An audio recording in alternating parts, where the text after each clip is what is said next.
this subject today. I guess there's a problem in this congregation because there's not, we all get on very well. But unless we teach about the control of the tongue, we can fall into that layer. We know the tongue is a muscle. It's a useless organ without a brain to operate it. With it, we use to taste things, to lick ice cream, to find saliva in our mouths, which helps us, and to do many other things. It is very important to us, our tongue. Used to be when you're not feeling well, you'd go to the doctor, he'd say, open your mouth and look on your tongue.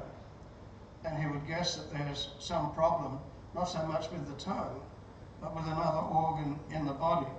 They could tell you a little about your health by its condition. And spiritually speaking, we might be able to say the same thing, because much illness in the Christian life can be traced back to the speech that we use, the member of our physical body. Again, the doctor may not look at the tongue because of any disease that the organ might have. He knows it's a good indicator of something wrong in other areas. And the same is true of us spiritually speaking. While we recognise that some of our speech can be sinful, we also need to realise that it's usually a sign of a greater evil affecting our heart. When you think about it, speech is one of the greatest gifts that God has given us. It is wonderful to be able to communicate.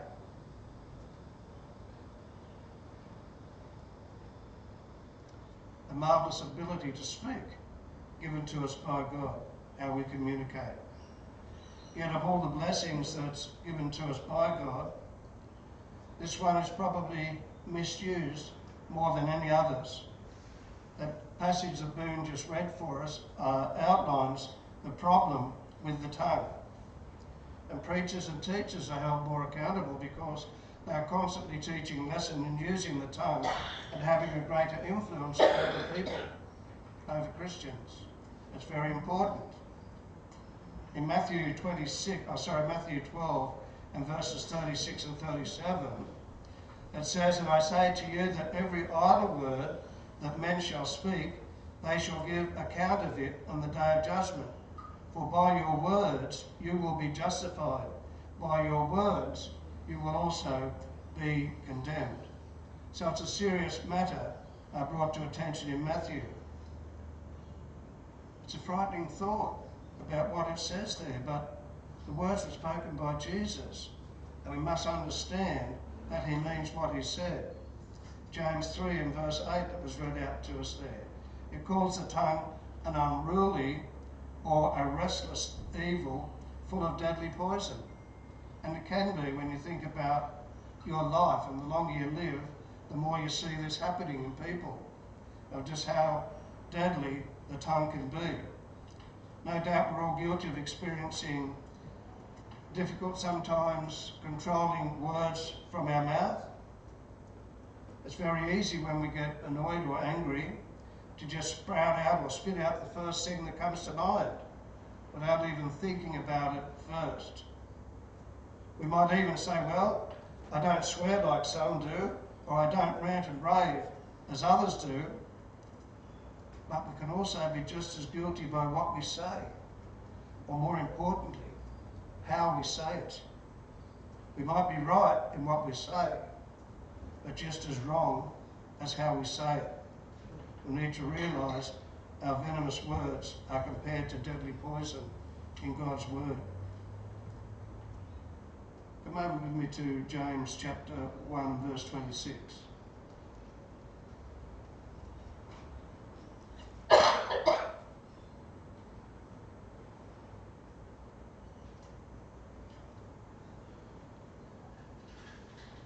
James 1:26. Sorry, I just had a problem with that.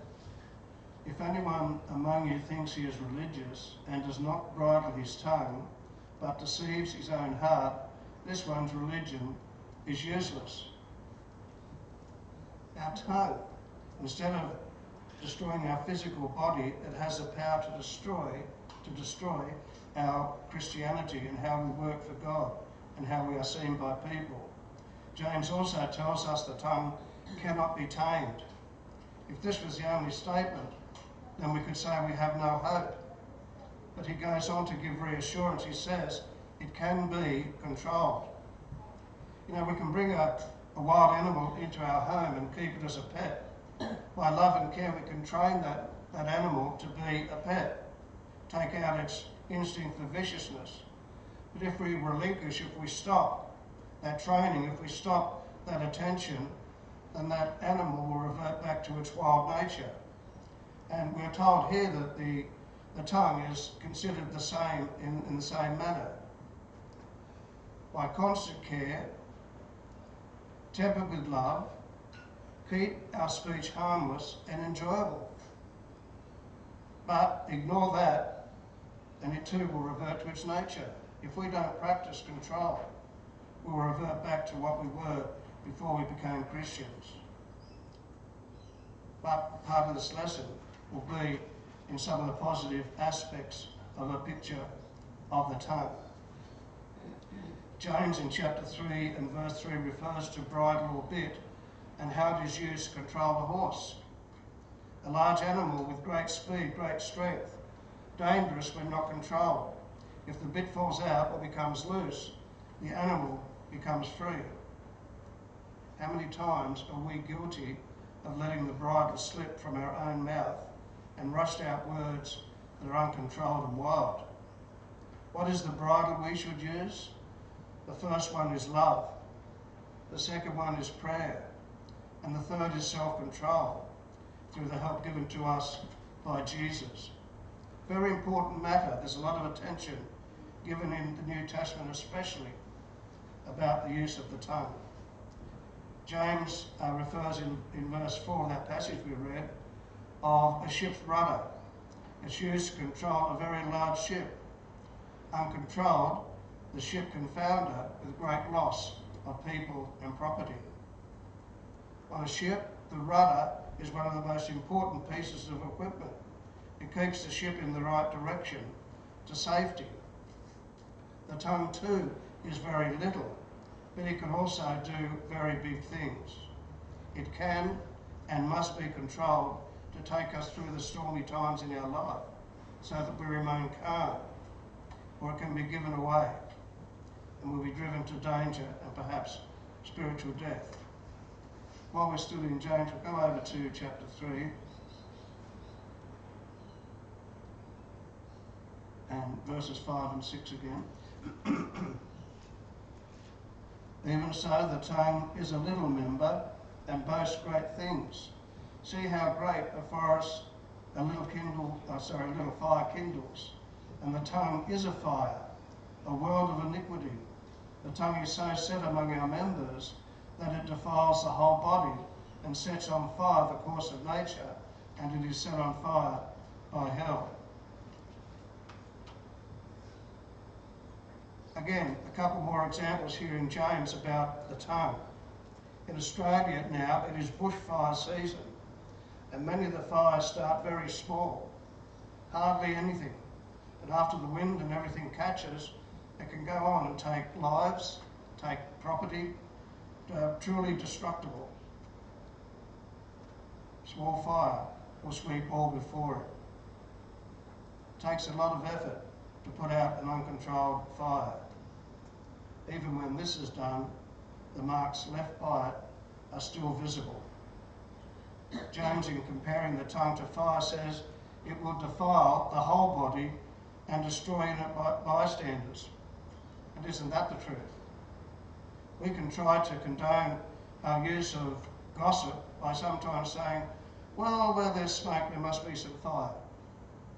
And I know of an instance. I was talking to a brother during the week. It's not in Sydney or New South Wales, it's in another state, but he's having trouble with his congregation.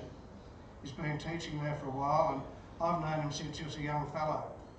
And yet some members are slandering him, and they're sending out emails to other members saying, oh, look out for this, look out for that.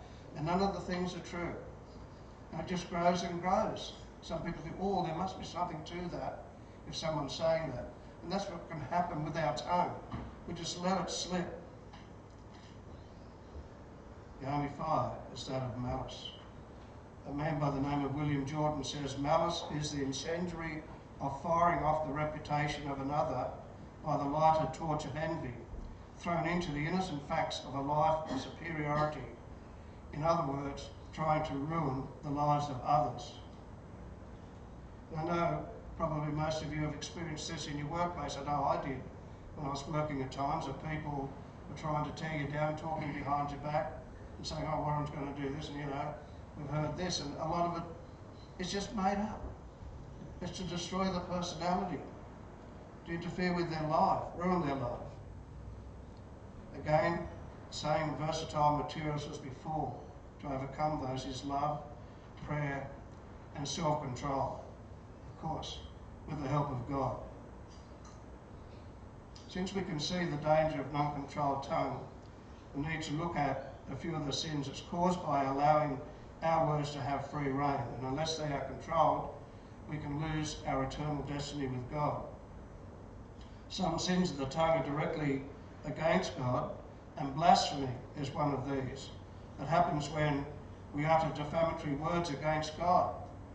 And how many times have you heard a person scream out, oh, or God forbid, and things like this? People that don't care. The only time we should be using God's name is to honour him, not as an expression, not as an expletive. We need to respect God's name, not using it in vain. Sometimes we can be guilty of unconsciously doing this. It's dangerous to take God seriously, or not take him seriously, I should say, or misuse his name. It can result in our spiritual death. How much honour do we give to God? Some Christians disrespect God without being aware of what they have done, and that's why we need to talk to one another, help one another. Swearing and cursing are forms of blasphemy. The nation of Israel, the Jewish people, held the name of God with great respect. While praying, they would not even offer his name, not utter a sound about it, feeling unworthy for it to touch their lips. They even used a symbol instead of writing his name. How serious are we with God? Do we show him the true respect by the way that we live? And again, no doubt when you're in a crowd, you hear groups or individuals using God's name in a light or irreverent manner. And sadly, Christians can be guilty of taking God's name in vain, swearing by it in a holy, unholy manner. Maybe not many Christians commit sins of the tongue directly against God, but the same cannot be always said about the words used against our fellow man, because we're also responsible for that. Now just come over with me to Ephesians chapter 4 and verse 29. Ephesians 4 and 29.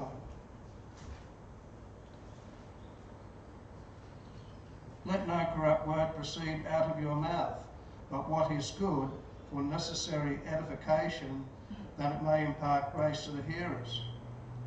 Very simple, isn't it?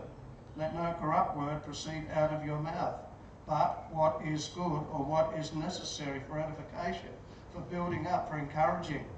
That's what we should be doing with our words. We are meant to build up one another. Imagine a world where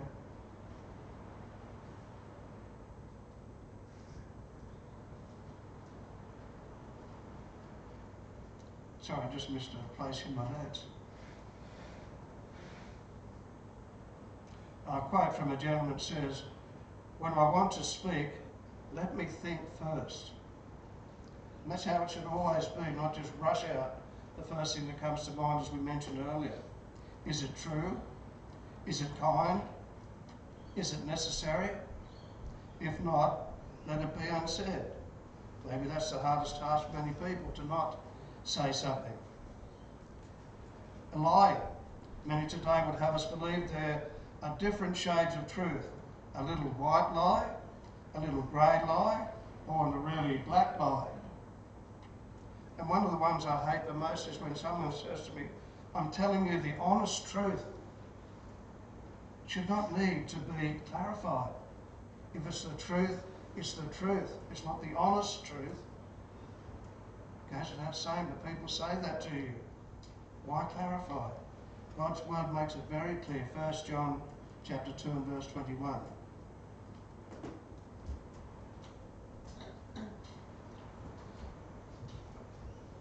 1 John 2:21. I have not written to you because you do not know the truth, but because you know it, and that no lie is of the truth. So John there makes it very clear.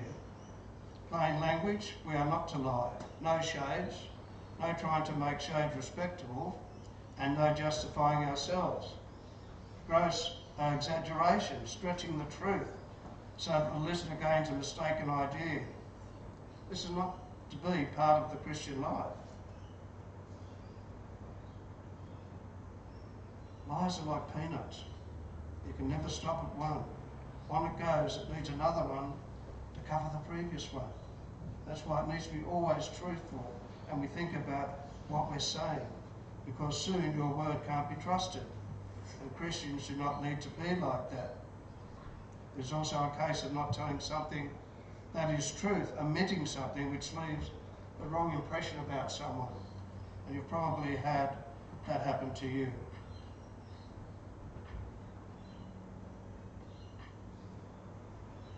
More homes are broken, more lives are ruined, more deaths are caused, all because some person could not contain some facts that they knew. To pass on knowledge about somebody else without a purpose of love behind that is to seriously damage that person's influence. It would result in someone losing their soul. What is our valuable asset as Christians? It is living for Christ and his reputation. It's so easily shattered and ruined by gossip and slander. As a congregation that's been here for many years, especially when we're over at Lakemba, we faced many problems like this of people not telling the truth, not being honest, just trying to ruin. There's one guy who used to go around to different congregations and gossip, looking for a reason to bring someone or something down. We can criticise the program of the church simply because it wasn't my idea. Just criticism is fine if the desire is to enhance or make things better. Just finding fault is not. True criticism will come to you simply because you are doing something. And I face that on a regular basis, as I say, with a person I know every time he challenges my faith. It's a sad fact we need to learn and to live with controlling our tongue. When you sling mud, you can't help but get some on yourself. The more fault you find in others, the less you tend to find in yourself. Just over in Matthew chapter 7 and verses 3 and 5. Or 3 to 5. Matthew 7, 3 to 5. And why do you look at the speck in your brother's eye, but do not consider the plank in your own eye? Or how can you say to your brother, let me remove the speck from your eye, and look, a plank is in your own eye? Hypocrite, first remove the plank from your own eye, and then you'll see clearly to remove the speck from your brother's eye. We bind ourselves to the fault that we find in our lives when we're trying to bring attention to problems of another. The fault finder simply hurts the one who is criticising, can hurt a person's feelings, their reputation, their usefulness, and sadly, may even affect their eternal destiny.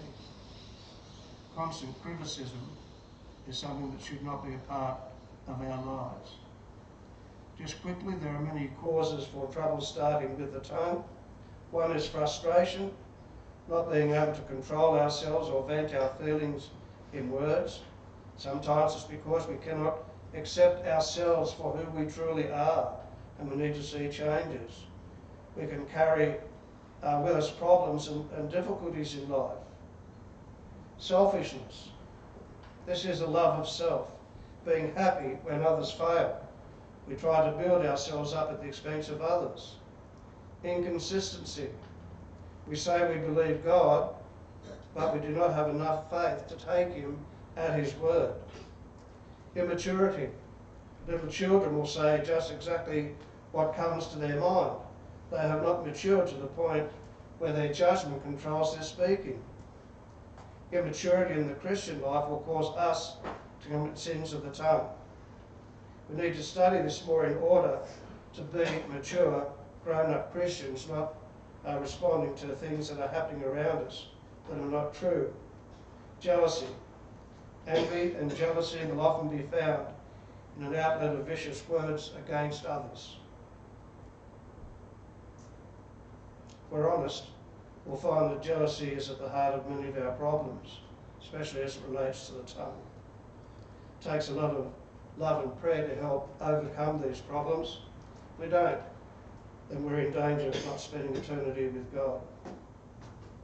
We can see from just a few examples the underlying cause of misuse of the tongue and what it will bring about. Many of the Proverbs contain examples of misuse and have also advice on how we can effectively deal with the tongue. The tongue of the righteous is as choice as silver, says Proverbs 10 and verse 20. A gentle tongue is a tree of life, Proverbs 15 and verse 4. Nothing has more effect on the life that we lead than the words that come out of our mouth.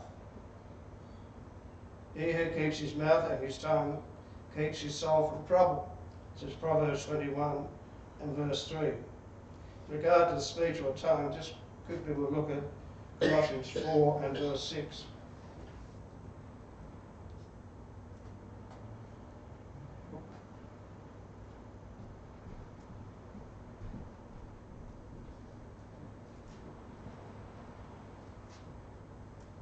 Colossians 4 and verse 6. Let your speech always be with grace, seasoned with salt, that you may know how you ought to answer each one. Let your speech always be with grace. That's the answer. Always with grace means using the right word at the right time. Our words should be truthful, they should be courteous, they should be dignified, they should be wholesome, they should be kind. Because we support one another, we're helping one another to grow. We shouldn't allow bad things to happen. Our talk will be interesting, up to date, useful and helpful to others because we are seasoned.